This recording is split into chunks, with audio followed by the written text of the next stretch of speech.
جس نے امام حسین کو خط لکھا تھا مولا آئیے، اس کو پتا نہیں تھا امام حسین چل پڑے ہیں، چلا گیا بزنس کے غرض سے، تجارت کے غرض سے، کہتے ہیں واپس آیا کوفے، تجارت میں اس کو بہت نقصان ہوا، سب کچھ گوا کے آیا خالی ہاتھوں کے، گھر آیا، جیسے گھر کا دروازہ کھلا اس کی بیوی اور اس کی 4-5 سالہ بیٹی صحن میں بیٹھی تھی۔ کہتا ہے جیسے میری بیٹی نے مجھے دیکھا نا، دوڑے دوڑے آئی اور میرے سینے سے آ کے لپٹ گئی۔ کہتا ہے جب سفر پہ گیا تھا میری بیٹی نے مجھ سے کچھ مانگا تھا کہ بابا جب واپس آؤ نا اپنی بیٹی کے لیے یہ چیز لے کر آنا۔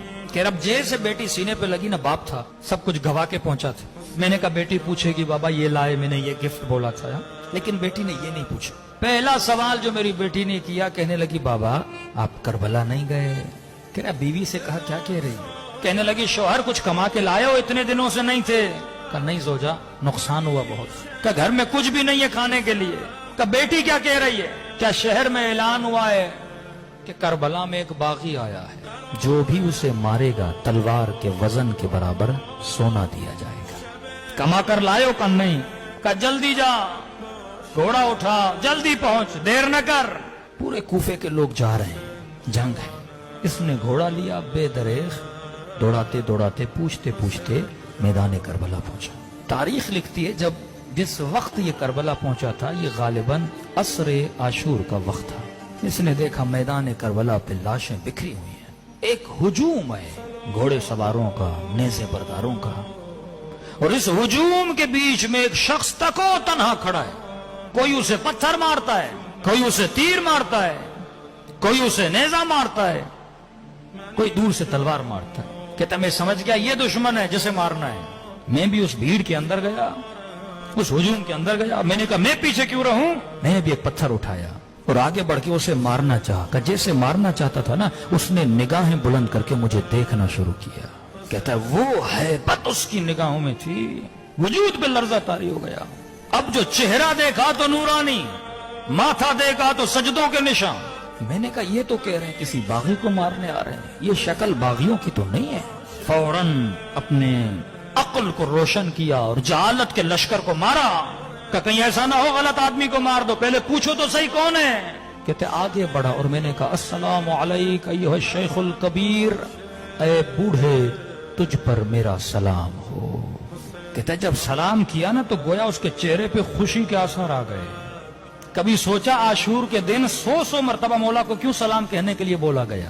ایک بار سلام کرو کہ نہیں، عاشورہ کے دن میرے بابا حسین کو 100 مرتبہ سلام کرو۔ کہ مولا زین العابدین اتنے سلام کیوں؟ کہ کیونکہ عاشورہ کے دن میرا بابا ترس گیا تھا، کوئی سلام کرے میرے بابا کو۔ کہتے تھے یہ مسلمان نہیں ہے، اس کو کیوں سلام کریں؟ اس نے کہا السلام علیک ایھا الشیخ الکبیر، اے بوڑھے تجھ پر میرا سلام ہو۔ اس نے کہا وعلیک السلام، تجھ پر بھی میرا سلام ہو۔ میں نے کہا آپ کون ہیں؟ کہ عجیب ہو، بلاتے بھی خود ہو، پوچھ بھی خود رہے ہو میں کون ہوں۔ کہ متعجب ہوا کیا مطلب؟ کہ تو نے خط نہیں لکھا تھا حسین کو؟ اب 5 منٹ کے لیے تصور کریں تیرے ہاتھ میں پتھر ہو اور تو کسی کو مارنا چاہے، اسی وقت تجھے پتا چلے یہ تیرا امام زمانہ ہے، کیا گزرے گی انسان پہ؟ محب تھا، عاشق تھا، کہتا بدن پہ لرزہ طاری ہوا۔ میں نے کہا حسین؟ کہاں محمد کا نواسا حسین۔ کہتا ہے دوڑا دوڑا مولا کے قریب گیا۔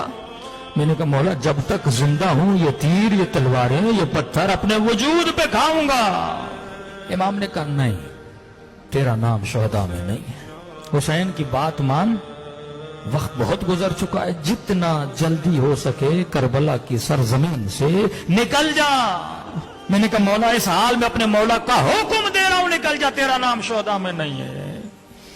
مولا جلدی کیا ہے؟ فرمایا ابھی آواز دوں گا، حل من ناصر ینصرنا، جو آواز سنے گا اور نہیں آئے گا جہنمی بنے گا۔ میں نہیں چاہتا تو یہ آواز سنے، نکل جا کربلا سے۔